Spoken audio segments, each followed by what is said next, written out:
This was a beautiful world once. Perhaps not one full of magic and adventure like it is now. But it was safe back then. Things made sense back then. But that was before the collision. Before our world and the world of the fair folk became one. The merger was not a peaceful one for the land or its inhabitants. Our cities of stone and metal bent like paper in the harsh storm winds, while their trees withered and their rivers ran black. In our anger and confusion, humanity lashed out at these strange creatures that seemed to be invading. Our modern weaponry was no match for their magic, but bladed iron proved quite deadly. No one really won that war. It ended only when both sides grew tired of fighting and fled to their own corners of Ironfell. That was 20 years ago. Magical storms still blacken the sky. Humanity lives in small, disconnected communities, and our children are being born with strange mutations, ones that allow them to bend the world to their will and shape the very course of the future.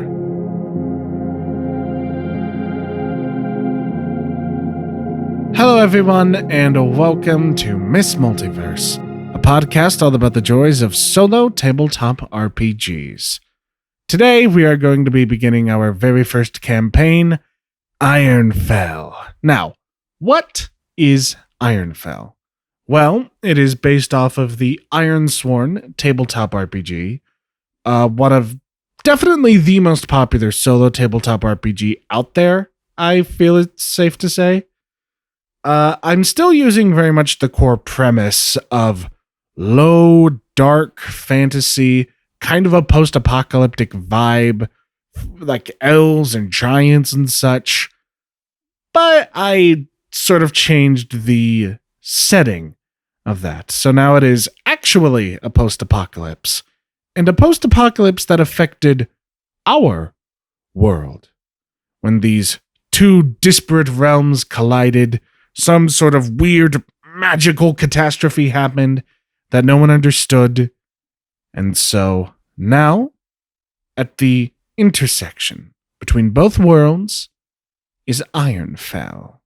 Very quickly, for those of you who do not know how Ironsworn works, it's a modified version of Apocalypse World. Basically, whenever I need to make a skill check, I will roll a d6 and add my stat modifier. I will also roll 2d10. Then I will compare the results of the d6 roll to the d10 rolls. If I beat one of the dice, it is a weak hit. If I beat both, it is a strong hit. And if both d10 show up the same number, then that is either a critical hit if my d6 is higher, or critical fail if the d6 is lower. There's also tons of cool random tables, as there is in any good solo tabletop RPG, and the rest you'll pick up as we play. So I am playing Trinity Ignatov. She was born in Russia, but her and her father moved to America before she was even a year old. I still don't know if that makes her first or second generation, but anyway. Like I said, her and her father moved to America when she was very young, and only a month or so into their stay, the collision happened. Since then, the two have lived in the settlement of the Life Tree, which is this weird, massive tree about the size of a decent apartment complex that is hollowed out. And a couple of humans have managed to make a home in this thing. They just live in this tree now. And that is where Trinity has lived for most of her life. Now, one of the core mechanics of Ironsworn is that of vows. You pledge yourself to your quest, and you are devoted to seeing that quest through. Right now, I have 2 vows that are active. The first of which is an extreme vow, which means it will take a lot of work to fulfill. And that vow is to create a settlement where Fae and human can live in harmony. It's not the highest difficulty, it's not epic, but it is extreme. I don't think it's going to be world-shattering when this happens, but that's not to say it'll be easy. There's still a lot of animosity left over from the initial skirmishes between the two species. Thankfully, my second vow, which is a minor vow that's basically a plot hook to start off with, is to solve a food shortage in a nearby village. Because Trinity has never really left the life tree, so she wants to start making connections with other villages and hopefully, eventually, create her utopian village in this world. So, before we do anything, we need to actually swear this iron vow. We begin at night in the middle of what looks like a cul-de-sac. There are houses torn down, basically just down to their base. And at the end of the dead-end road is this massive tree, like 20, 30-foot tall tree. And walking away from the tree, we see Trinity. She's young, probably just about 20 years old. Very pale skin, dressed in a plaid button-up shirt, a heavy winter coat, jeans, work boots, she has knee pads on, and she has a sword strapped over her back, and a headband tied over her forehead to keep her, thick black hair out of her eyes. She walks up to one house that has been rebuilt and basically made into a stable. She steps inside, approaches one of the doors, opens it, and releases her horse companion, Vlad. She pets him gently and says, "I hope you haven't gotten too lazy in there, buddy. We have a long road ahead of us." I'm going to set this vow to dangerous, and as she leads Vlad out of the stable, she looks up into the distance. And in the only spot in the sky where the clouds really break, she sees a green, diamond-shaped light. And she looks up at it and says, "Stars, I know that I can't see you. But the Father tells me that you are there, and you will guide me. Show me the way. Show me the way to a better future. And also to Thornstead, if that would not be too much to ask." And we are going to swear the iron vow, which I believe is rolled with heart, which is good because we have a +2 to heart. First roll of the game. See how it goes? Ooh, a weak hit. So I rolled a 4 on my action die, which is the d6, and my challenge die were a 2 and a 4, so it's a weak hit. You are determined, but begin your quest with more questions than answers. Take +1 momentum and envision what you do to find a path forward. So momentum is something we'll go over later, but basically it helps me not suck so much. So we begin our quest with more questions than answers. What I'm thinking is Trinity's never been to Thornstead. She doesn't know what it looks like. She doesn't know where it is. Like I said, she's never left the cul-de-sac around the life tree. All she knows is that it's a place with a food shortage. So she's just gonna hop up on her horse and begin to undertake a perilous journey. So I'm going to make a progress tracker. The challenge is travel to Thornstead. Just because I got a weak hit, I'm going to say it'll be dangerous. And we are going to do our first undertake a perilous journey roll. Unfortunately, Vlad is not swift, he is fearless. So he will not give us a +1 to this. So we roll with the wits, which is my highest stat. That's great. If you are setting off from a community with which you share a bond, add +1 to your initial roll. The life tree is one of my starting bonds, along with my father. So we're going to do wits +1, which is a total of 4. Oh no! I rolled an 8, but the challenge die were a 9 and an 8, so I missed. So on a miss, you are waylaid by a perilous event. Pay the price. You are waylaid by enemies and must defend yourself. Sorry, I've been playing a lot of Baldur's Gate. Okay, so we're going to flip over to the Oracle. What happens? I think this is literally just outside of the cul-de-sac. We don't even move 1 hex with this roll.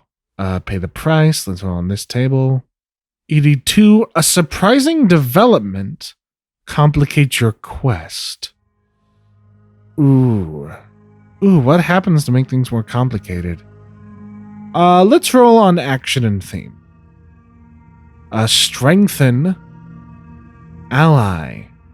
I think as we are going to leave the village, barely like 10 minutes away, there's the trotting of horse hooves as our father got wind that we have left and is sending people to look for us.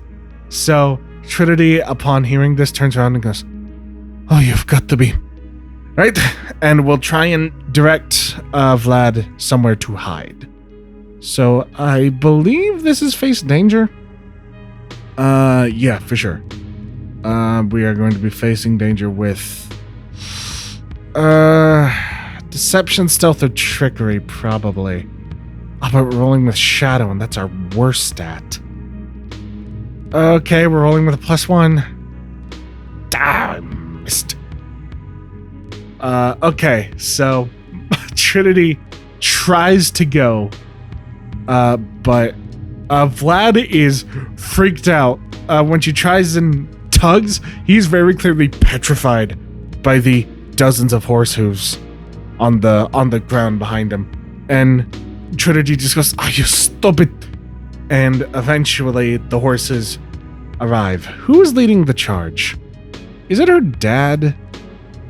I'm gonna say 50-50, I guess. There is a table for answering yes or no questions. I'm gonna say it's 50-50. Yes!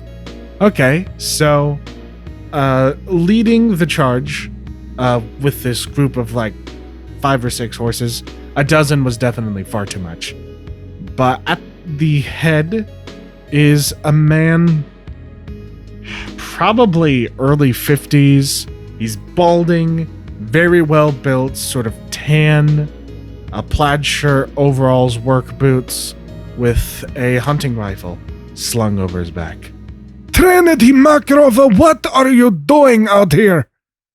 Trinity sighs and says, "Father, I was just going for a ride. I have not practiced in so long, and you know how much Evelyn feeds these horses? They grow fat, and they grow lazy. Is that not right, Vlad?" Dad kind of squints at Trinity and says, "Yes, well, you have walked far enough. Return home with me." She sighs and says, "Father, there is danger nearby. There are people who are hurting, and someone has to help them." "Thornstead, my child. Thornstead can handle on its own. And if it cannot, then it was not fit to survive in the first place." "Father, how could you?" "There are people in that village, Father. Someone has to help them. I have known no other world than this. I do not know what you know. I will admit I'm not as a wizened old man like you are. Dad looks temporarily upset about the comment about his age, which makes Trinity smile. But I do know that we need to help each other. We need to rebuild, Father. And I can help. I can help rebuild, if you would let me. She's going to try and compel. This is definitely convincing. She's not lying, and she's not threatening, for sure. So she's going to roll heart, which is a +2, and she adds +1 because she has a bond with her Dade. Miss! Why? I need to change my dice color. Out of the question, young lady. Now follow. We will return home now. Trinity sighs. Fine. And, head bowed, returns home with her father.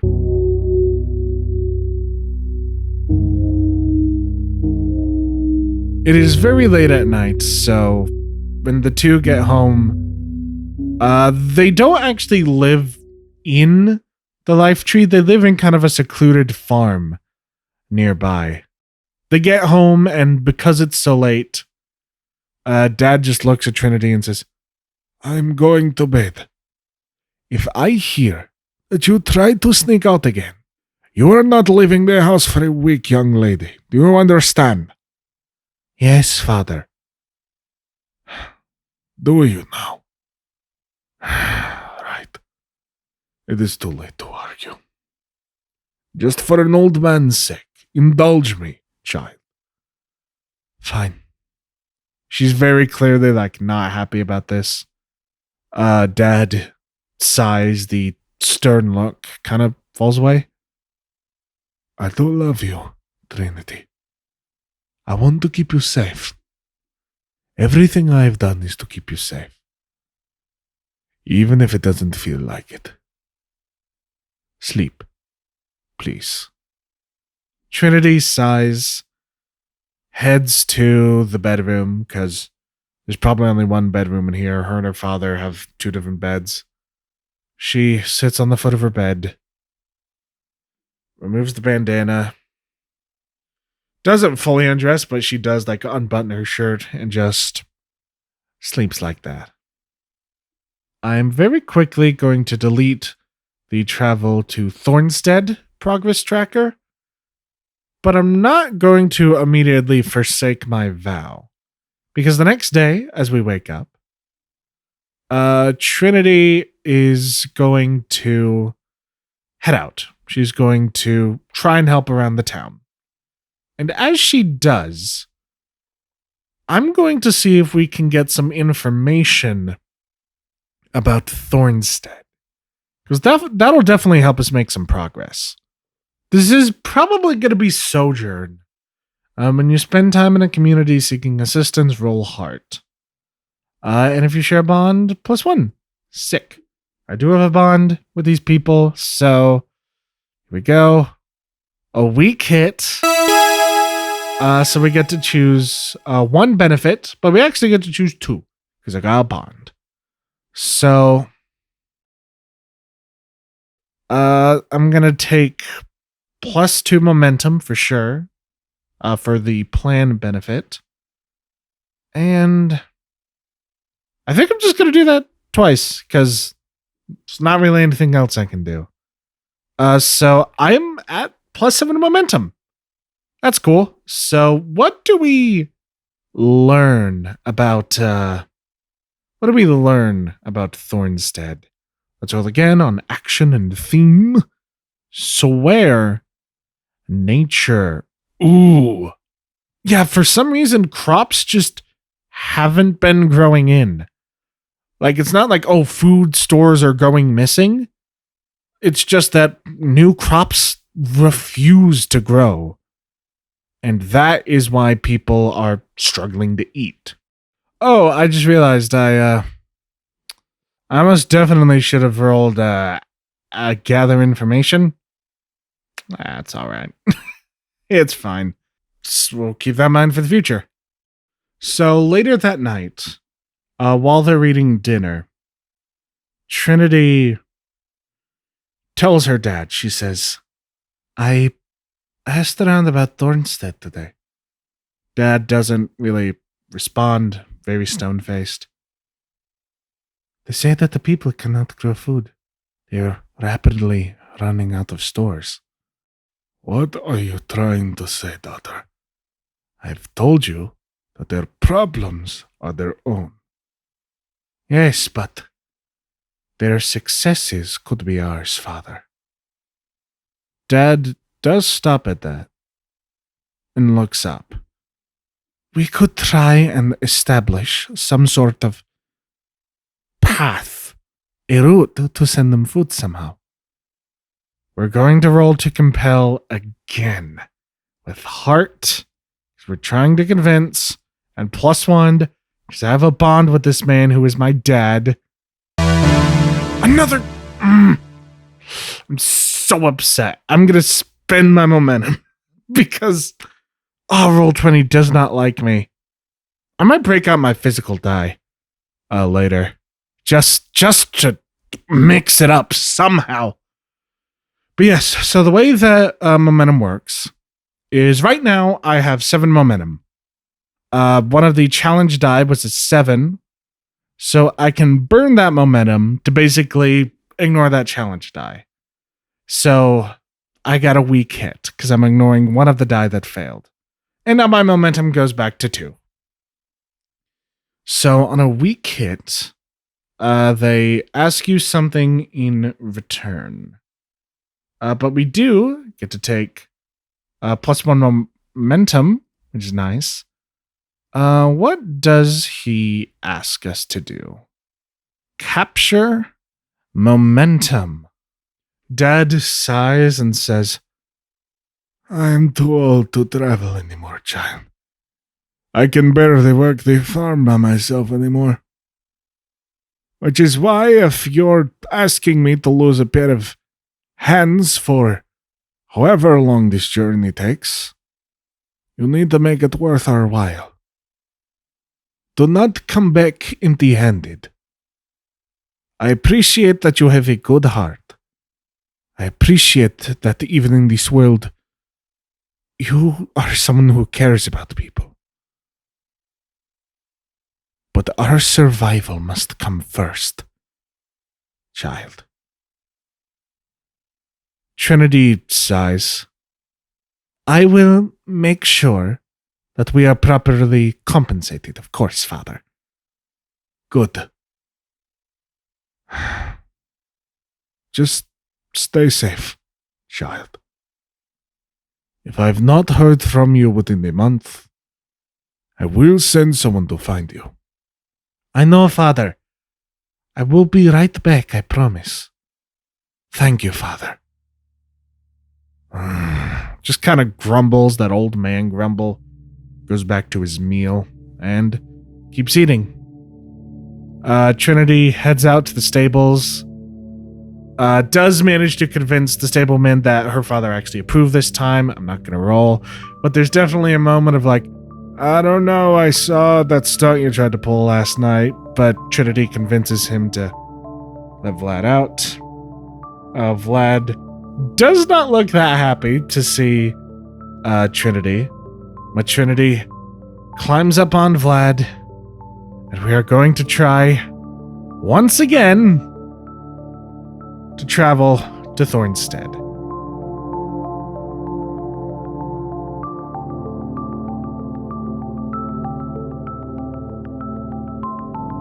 Oh, also very quickly, one thing I forgot to do earlier, from asking those questions, I wanted to mark some progress on my vow to solve the food shortage. Since I actually know where it's coming from, I think that's a good reason to mark progress. So basically, there are 10 progress boxes. Each box requires 4 ticks to be fulfilled. And a dangerous quest gives me 2 full boxes every time I mark progress. So, yeah, got 2 full boxes. And once I finish this journey, I will be able to mark off 2 more. So, let's try and travel. We're going to roll with wits, which is our highest stat.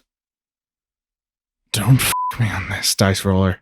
Hey! I used a dice roller I just used Google's dice roller, and I got a strong hit. F*** you, Roll20, eat my asshole. On a strong hit, you reach a waypoint. We're going to roll to see what that waypoint is, and we can either make good use of our resources or move quickly. Either way, we mark progress, but if we move quickly, we take an extra momentum at the cost of some of our supply. I think we're going to make good use of resources, so we're just going to mark progress like normal. Again, this is also a dangerous journey, so 2 full boxes right there. What do we find? I'm going to roll up a location and a location descriptor. We find a valley, an ancient valley.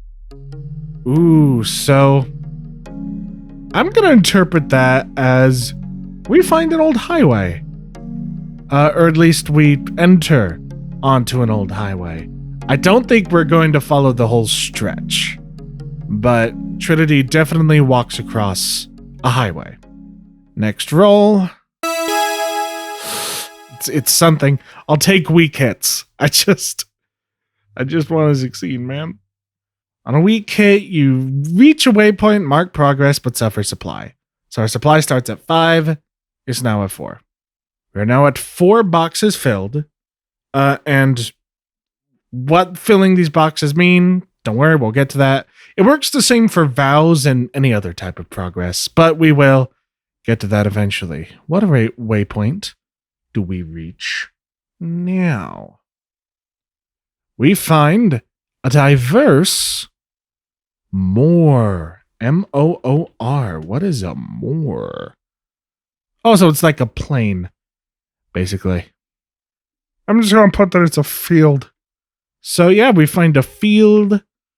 It's very much, maybe if it's diverse, there's a lot of different like foods growing in here. Like things that obviously Trinity wouldn't know this, but things that don't usually geographically like grow in the same location. I actually want to do 3 things while we're stopped here. First of all, I want to gather information. What makes this place so like abundant in all sorts of plants and food? Because that is going to be a surprise tool that'll help us later. I think one of my assets should help me with this. This definitely counts as detecting a mystic force. So Trinity sees this, looks out in the fields, sees that she's alone, pulls the bandana up from over her forehead to reveal a scar, just a straight line of a scar, that opens up and reveals a 3rd eye in the center of her forehead. A mutation that she's had ever since she was caught in the collision as a child.